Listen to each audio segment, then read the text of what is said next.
Hello students. आज के इस लेक्चर में हम डिस्कस करेंगे सेक्सुअल रिप्रोडक्शन अर्थात लैंगिक जनन के बारे में। सर्वप्रथम हम इसके मीनिंग की बात करते हैं या इसके तात्पर्य की बात करते हैं। तो देखिए, लैंगिक जनन से क्या तात्पर्य है। यह एक ऐसी प्रक्रिया है जिसमें युग्मकों के निर्माण तथा युग्मकों के संलयन के द्वारा नए जीवों का जन्म होता है। युग्मक निर्माण एवं युग्मक संलयन द्वारा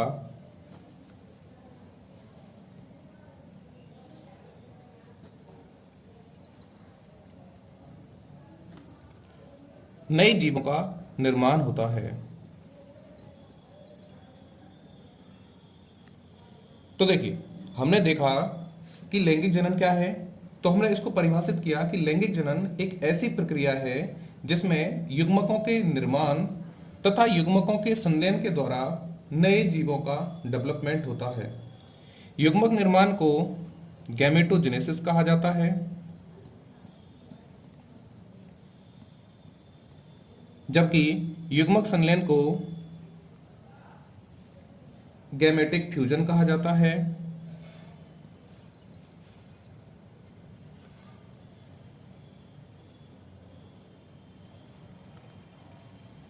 लैंगिक जनन को एम्फीमिक्सिस भी कहा जाता है।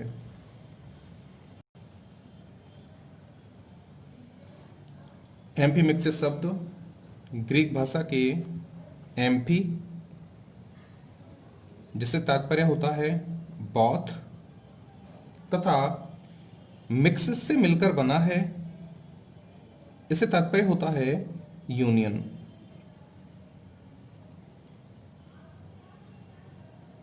इसे सिनजेनेसिस भी कहा जा सकता है।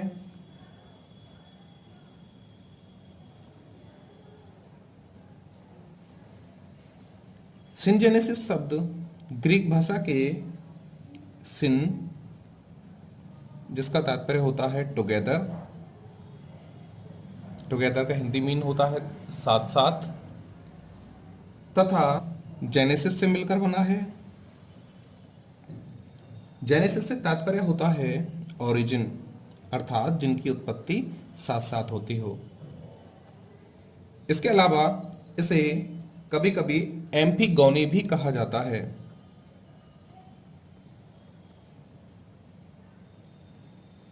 एम्फीगोनी जो शब्द है, इसकी उत्पत्ति ग्रीक भाषा के एम्फी, एम्फी से तात्पर्य होता है बोथ, अर्थात दोनों, तथा गौनी से मिलकर के बना है, और गौनी से तात्पर्य होता है मैरिज, मैरिज से तात्पर्य होता है विवाह, अर्थात दोनों का विवाह। तो देखिए, हम डिस्कस करते हैं इसकी डेफिनेशन के बारे में। ऑलरेडी हम एक बार इसे डिफाइन कर चुके हैं। इसे समझते हैं कि लैंगिक जनन जनन की वह विधि है जिसमें युग्मक निर्माण तथा युग्मक संलयन द्वारा नई जीवों की उत्पत्ति होती है। इसे कभी कभी एम्फीमिक्सिस कहा जाता है, सिनजेनेसिस कहा जाता है, तथा एम्फीगोनी कहा जाता है। हम ऑलरेडी इनके सारे मीन्स यहाँ पे देख चुके हैं। सेक्सुअल जो रिप्रोडक्शन है या लैंगिक जो जनन है, उसमें 4 प्रकार की प्रोसेस सम्मिलित होती हैं। तो सेक्सुअल जो रिप्रोडक्शन है, लैंगिक जो जनन है, इसमें 4 प्रक्रियाएं सम्मिलित होती हैं।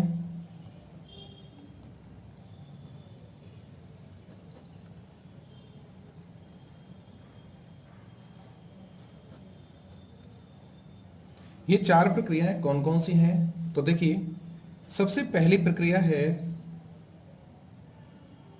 फॉर्मेशन ऑफ हैप्लॉइड सेल्स,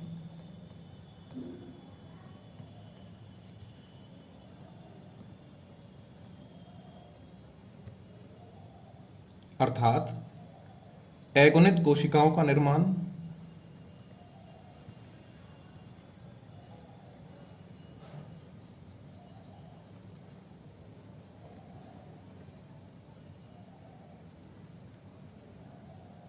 जो कि सामान्य तौर पर गैमेटोजेनेसिस द्वारा होता है। गैमेटोजेनेसिस, और गैमेटोजेनेसिस के दौरान मियोसिस या अर्धसूत्री विभाजन देखने को मिलता है। दूसरा है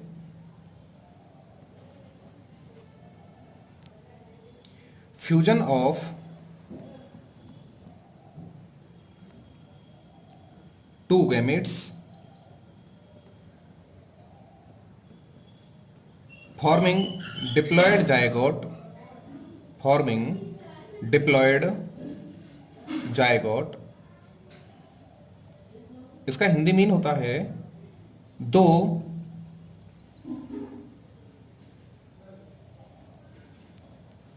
युग्मकों का संलयन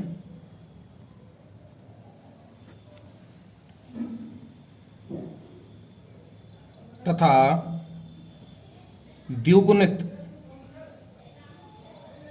युग्मनज का निर्माण, द्विगुणित युग्मनज का निर्माण।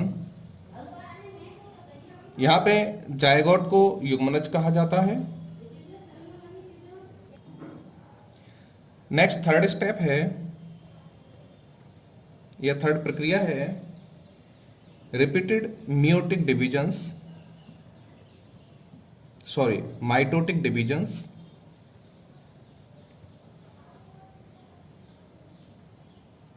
of the zygote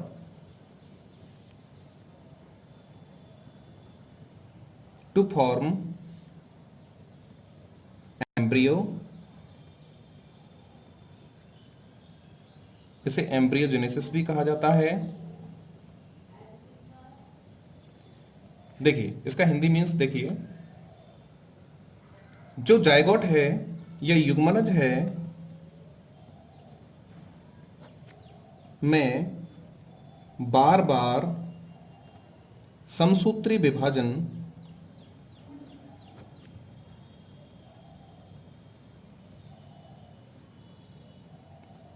होते हैं, जिससे भ्रूण का निर्माण होता है।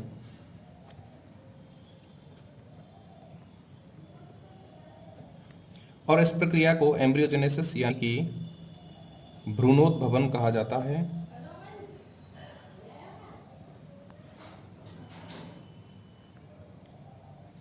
अंतिम फोर्थ प्रक्रिया है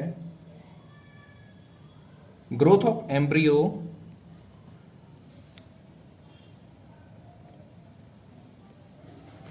इनटू न्यू इंडिविजुअल।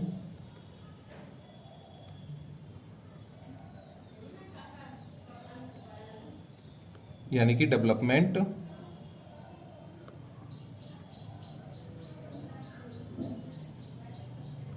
अर्थात भ्रूण का विकास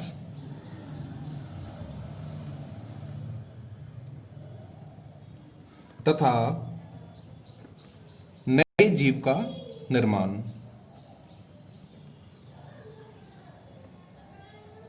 तो देखिए हमने यहां पे देखा था कि इसमें टोटल 4 प्रकार की प्रक्रियाएं सम्मिलित होती हैं लैंगिक जनन के अंदर।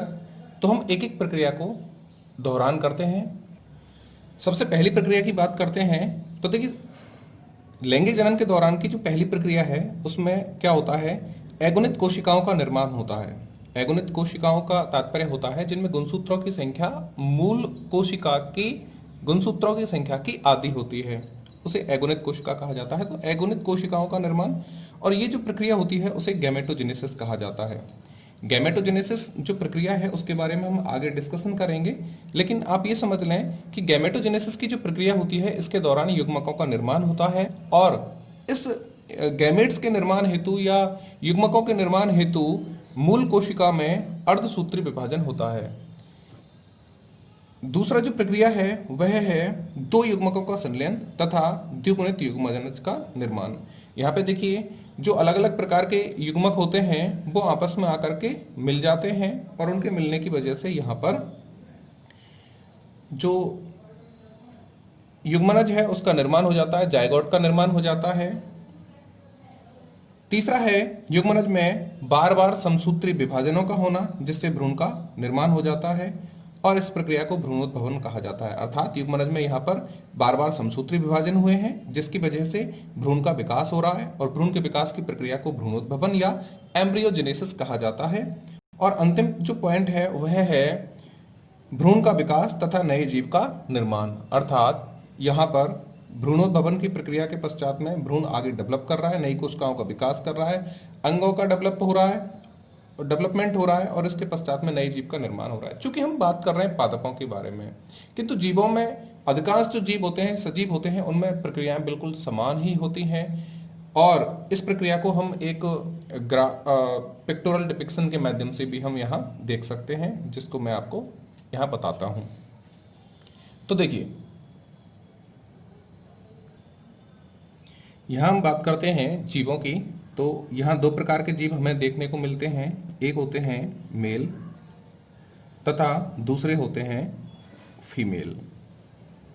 मेल को नर कहा जाता है जबकि फीमेल मादा कहलाते हैं। नर में जो प्रक्रिया होती है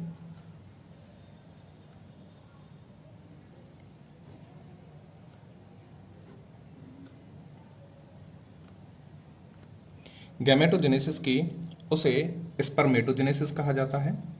याद रखिए, अभी हम प्लांट्स के बारे में चर्चा नहीं कर रहे हैं यहाँ पे, बल्कि हम ओवरऑल सभी जीवों के बारे में डिस्कशन कर रहे हैं।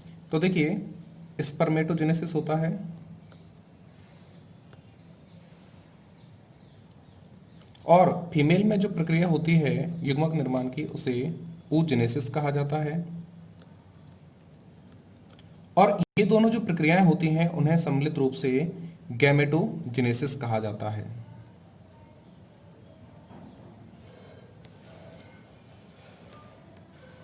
गैमेटोजेनेसिस की जो प्रक्रिया है उसे युग्मक जनन कहा जाता है।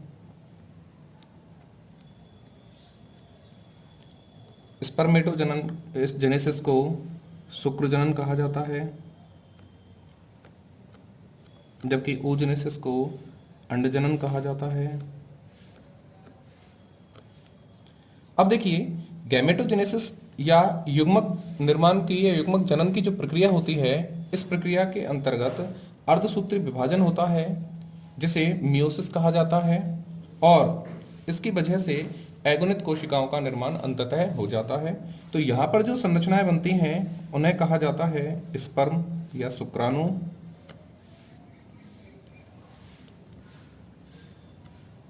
जो कि एगोनित होता है, जिसे हम स्मॉल n से प्रदर्शित करते हैं। और यहाँ अंडजनन की प्रक्रिया या oogenesis की प्रक्रिया के फलस्वरूप जो संरचनाएं बनती हैं एगोनित प्रकार की, उन्हें ओवम कहा जाता है।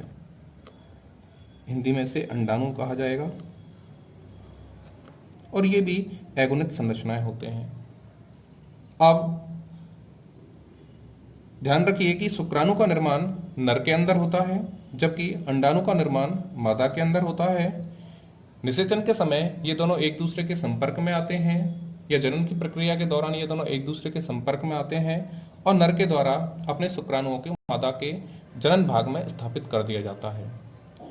अब शुक्राणु तथा अंडाणु के आपस में मिलने की प्रक्रिया को गैमेटिक फ्यूजन कहा जाता है। एक्चुअल में शुक्राणु जो होता है उसे मेल गैमीट कहा जाता है या नर युग्मक कहा जाएगा, और ओवम जो होता है इसे फीमेल गैमीट कहा जाता है।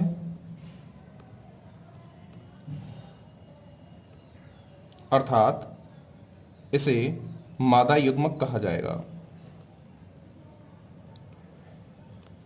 तो नर तथा मादा युग्मक जब एक दूसरे के साथ में संलयित होते हैं तो इस प्रक्रिया को कहा जाता है गैमेटिक फ्यूजन। और इसके पश्चात में गैमेटिक फ्यूजन होने के पश्चात में जो फर्टिलाइजेशन है या निषेचन है उसकी प्रक्रिया होती है। तो सर्वप्रथम ये दोनों एक दूसरे के संपर्क में आते हैं, उस प्रोसेस को कहा जाता है गैमेटिक फ्यूजन।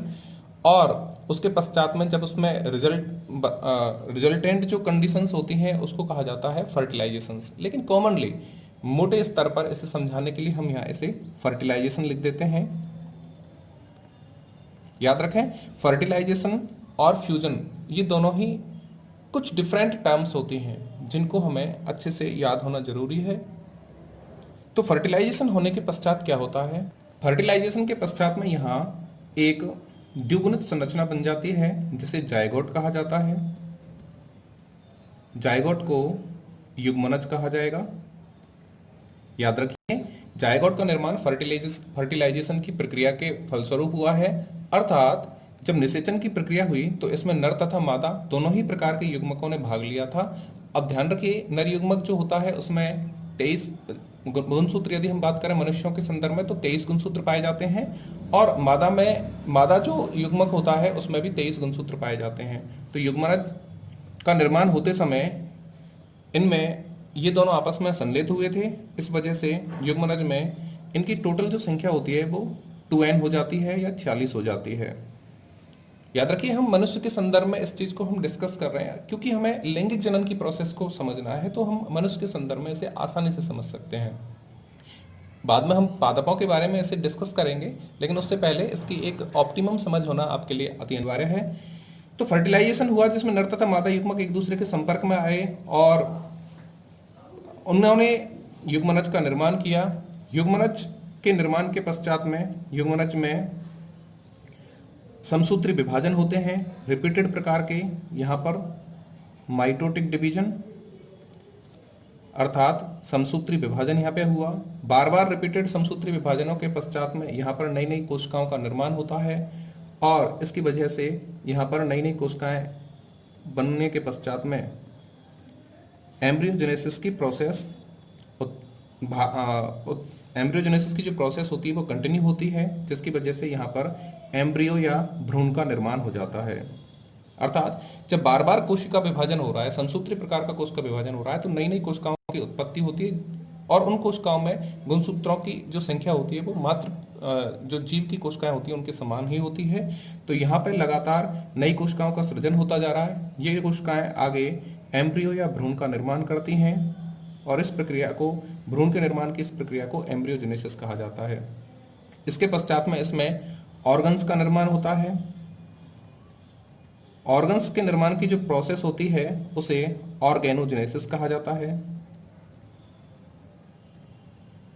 और इसके पश्चात में ऑर्गन्स के डेवलपमेंट के पश्चात में ऑर्गन सिस्टम इत्यादि तैयार होते हैं और एक कंप्लीट ऑर्गेनिज्म का डेवलपमेंट होता है, अर्थात एक नया जीव यहाँ पे बन जाता है। तो हमने क्या देखा?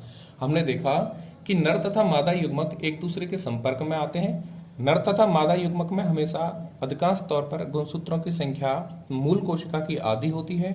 जब ये दोनों एक दूसरे के संपर्क में आते हैं तो इनके संपर्क में आने के पश्चात में निषेचन की क्रिया होती है और निषेचन के पश्चात में युग्मनज का निर्माण होता है। युग्मनज में आगे समसूत्री विभाजन रिपीटेड रूप से होते हैं और आगे चल करके ये भ्रूण का निर्माण करते हैं। भ्रूण के निर्माण की प्रोसेस को एम्ब्रियोजेनेसिस कहा जाता है और भ्रूण में आगे चल करके ऑर्गन्स का फॉर्मेशन होता है और ऑर्गन्स के निर्माण की प्रोसेस को ऑर्गेनोजेनेसिस कहा जाता है और तत्पश्चात में कालांतर में धीरे धीरे विभिन्न परिवर्तनों से होता हुआ यह गुजरता हुआ जीव का निर्माण करता है। तो इस प्रकार से एक कंप्लीट जीव का निर्माण सेक्सुअल रिप्रोडक्शन की प्रोसेस के माध्यम से हो जाता है। अब हम लैंगिक जनन के जो कैरेक्टरिस्टिक्स होते हैं उनकी हम बात करते हैं।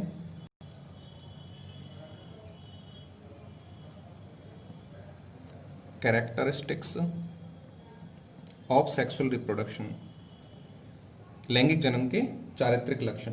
तो सबसे बड़ी बात तो ये कैसा होता है, यह बाई पेरेंटल होता है। बाई पेरेंटल से तात्पर्य होता है इसमें दो जीव भाग लेते हैं। जनन की प्रक्रिया में दो जीव भाग लेते हैं जिनमें से एक नर होता है तथा दूसरा जीव मादा होता है। इसके बाद में इसमें हमेशा गैमेट्स का निर्माण होता है अर्थात इसमें युग्मक बनते हैं। इसमें निषेचन होता है और इस प्रक्रिया के दौरान अर्धसूत्री विभाजन तथा समसूत्री विभाजन, मियोसिस अर्थात अर्धसूत्री विभाजन तथा माइटोसिस अर्थात समसूत्री विभाजन, दोनों ही की प्रक्रियाएं भाग लेती हैं। या दोनों ही प्रकार का कोशिकीय विभाजन यहाँ पे होता है या देखने को मिलता है।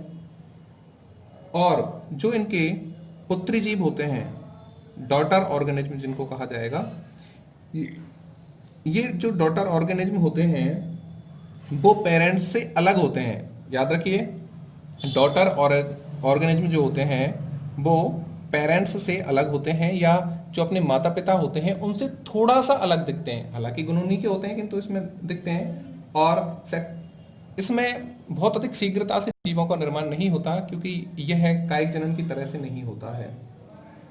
अच्छा, एक चीज और देखिए आप कि चूंकि इसमें अलग अलग प्रकार के जो गैमेट्स हैं उनका निर्माण होता है, तो जो इनमें बनने वाली संततियां होती हैं वो माता पिता से थोड़ी विभिन्नता रखती हैं। क्योंकि इसमें दो अलग अलग प्रकार के जीवों के गुण आते हैं इसलिए ये थोड़ी सी अलग होती हैं। जबकि हमने देखा था जो वेजिटेटिव प्रोपेगेशन था उस दौरान हमने देखा था, या अलैंगिक जनन के दौरान हमने देखा था कि वहां पर जो जीव था वो सामान्यतः एक ही जीव से उत्पन्न होता है या एक ही जीव के द्वारा उत्पन्न किया जाता है। अतः उसमें जो सारे गुण थे वो उसी जीव के आ गए थे, इस वजह से उनको क्लोन कहा गया था। तो अलैंगिक जनन के दौरान जो संततियां तैयार हुई थी वो क्लोन थी।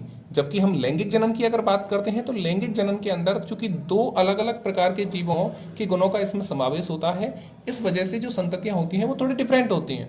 अब जब संततियां डिफरेंट हैं तो वो हूबहू अपने माँ बाप के जैसी नहीं दिखेंगी, बल्कि थोड़ा सा वेरिएशन उनमें देखने को